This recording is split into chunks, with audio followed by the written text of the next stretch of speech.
Assalamualaikum warahmatullahi wabarakatuh.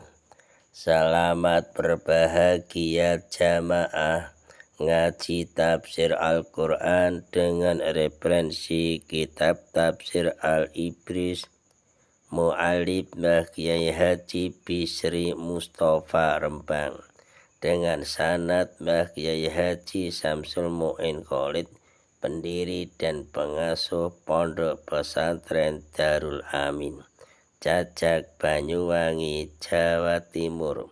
Semoga berkah. Amin. Dilanjutkan surat Ali Imran ayat 124 dan ayat 125 dengan tema Perang Uhud. A'udzu billahi minasyaitonir rajim. Bismillahirrahmanirrahim. Itaqulu lil mu'minina alay yakfiyakum ayyumitakum rabbukum bisalasati alafin minal malaikati munzalin.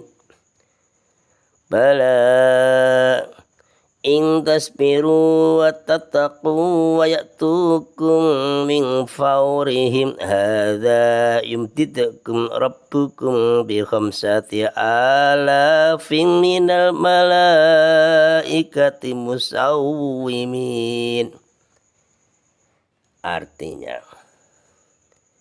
ingatlah ketika engkau Muhammad sallallahu alaihi wasallam mengatakan kepada orang-orang beriman, apakah tidak cukup bagimu bahwa Allah membantu kamu dengan 3.000 malaikat yang diturunkan dari langit? Ayat 125, ya cukup. Jika kamu bersabar dan bertakwa ketika mereka kaum musyrikin datang menyerang kamu dengan tiba-tiba, niscaya Allah Subhanahu wa ta'ala menolongmu dengan 5.000 malaikat yang memakai tanda.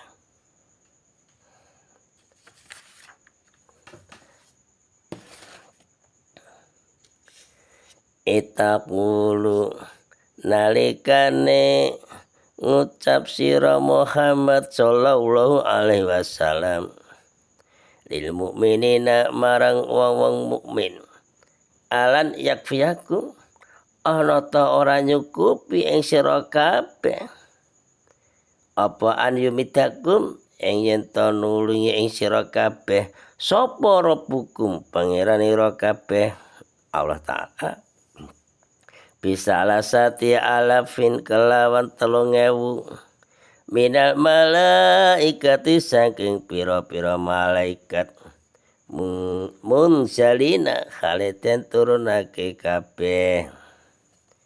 Jape ayat 125, bala ya nyukupi jape orang mukmin.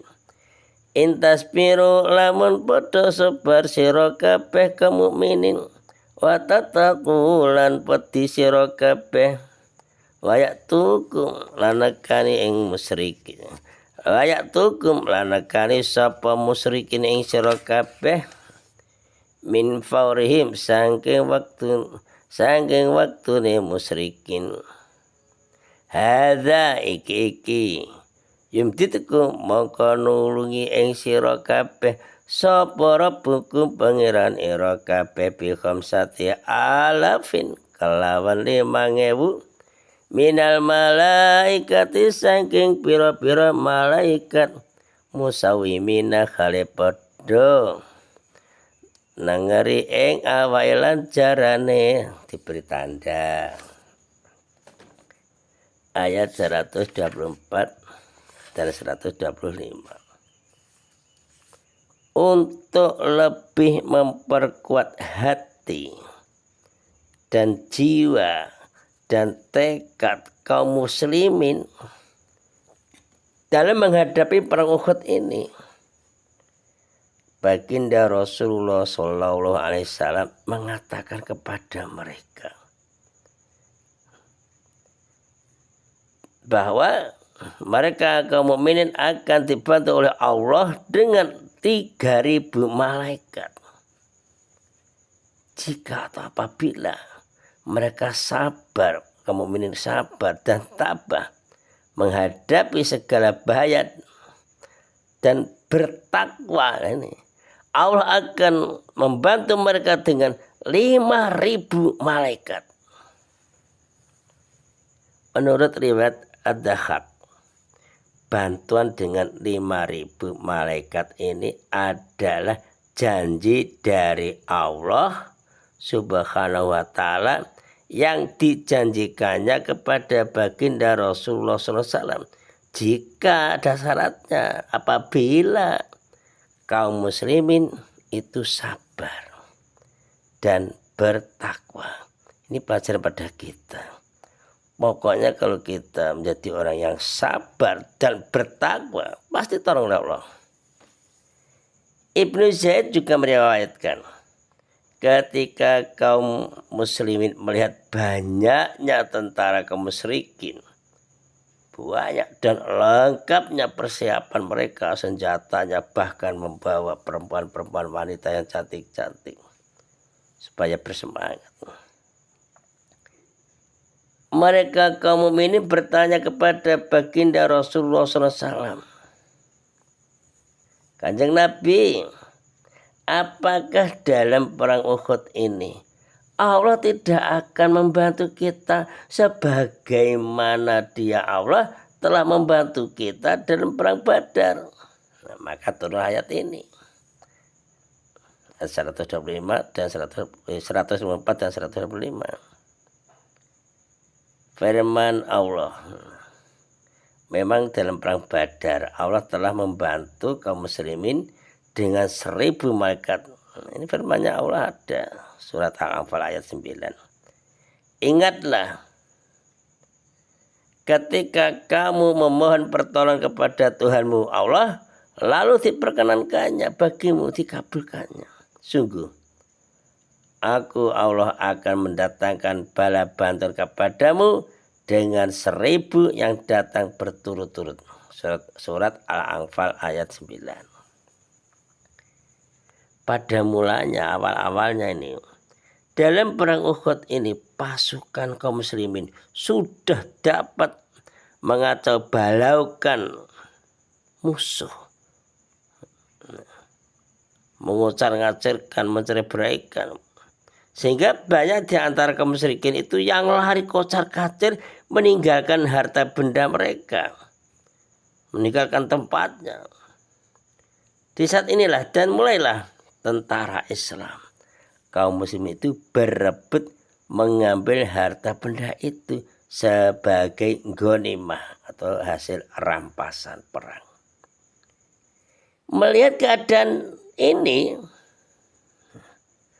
para pemanah diperintahkan oleh Kanjeng Nabi Muhammad SAW agar tetap bertahan di tempatnya apapun yang terjadi. Kaum muslimin sebagai pemanah jangan turun, harus tetap di situ terus. Sebab itu strategis pertahanan yang kuat harus dijaga terus, jangan turun.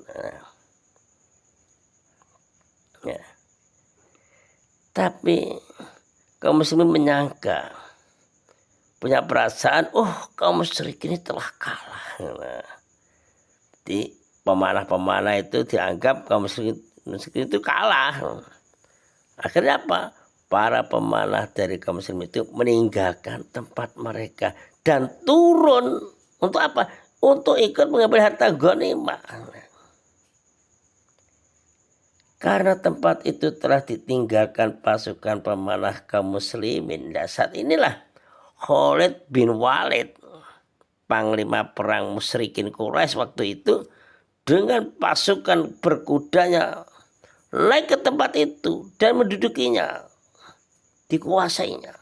Lalu apa yang terjadi? Khalid bin Walid, panglima pasukan musyrikin Quraisy tadi, dengan pemanahnya langsung menghujani kaum muslimin dengan anak panah dari arah belakang ini. Makanya harus betul ikut Kanjeng Nabi, nggak ikut ya ini kejadiannya. Apa akibatnya? Sehingga terjadilah kekacauan, sehingga terjadilah kepanikan, kebingungan, kerepotan di kalangan kaum muslimin. Keadaan seperti itu kan kacau. Dalam keadaan kacau balau seperti itu, kaum musyrikin mencoba hendak mendekati markas baginda Rasulullah SAW. Ya ingin membunuh Kanjeng Nabi. Tetapi para sahabat dapat mempertahankannya. Walaupun Kanjeng Nabi sendiri, Kanjeng Nabi Muhammad SAW mendapat luka di bagian muka, bibirnya, serta giginya pecah. Jadi saat ini darah itu ada yang jatuh langsung sama Mu'ad bin Jabal, darah Kanjeng Nabi diambil diminum. Kanjeng Nabi bertanya kepada Mu'ad, "Hai Mu'ad, darah yang kamu minum harus dikeluarkan, dimuntahkan, jangan diminum." Namanya Mu'ad, sahabat Mu'ad, cinta kepada Kanjeng Nabi itu lahir batin. Darahnya tetap diminum. Tidak Kanjeng Nabi, darah saya minum. Mengapa? Karena saya cinta kepada engkau Kanjeng Nabi, lahir batin. Masya Allah. Oh Mu'ad, kalau kamu tidak memuntahkannya, besok di akhirat kamu kebal, bahkan selamat dari neraka, api neraka. Tapi ini minum darah dalam arti ya karena cinta lahir batin pada Kanjeng Nabi Muhammad SAW, sampai darahnya diminum. Ada kok santri bagiannya mungkin ada yang kecelakaan atau darahnya itu diminum karena cintanya. Itu darah juga ada seperti ini.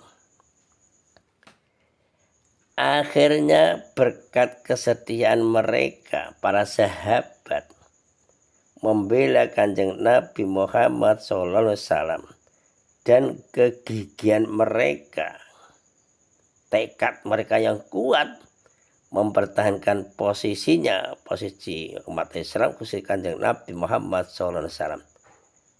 Mereka kaum muslimin bersama Kanjeng Nabi Muhammad SAW naik kembali ke Bukit Uhud dengan selamat. Nah ini ceritanya. Dengan demikian berakhirlah pertempuran dan pulanglah kaum musyrikin menuju Mekah dengan rasa kecewa. Mengapa kok kecewa? Karena kaum musyrikin tidak dapat mengalahkan baginda Rasulullah SAW dan pasukannya. Walaupun mereka sendiri masih selamat dari kehancuran. Ini kacau. Sebetulnya menang kan, tapi ternyata kecewa, tidak bisa mengalahkan. Shadaqallahul Adzim. Assalamualaikum warahmatullahi wabarakatuh.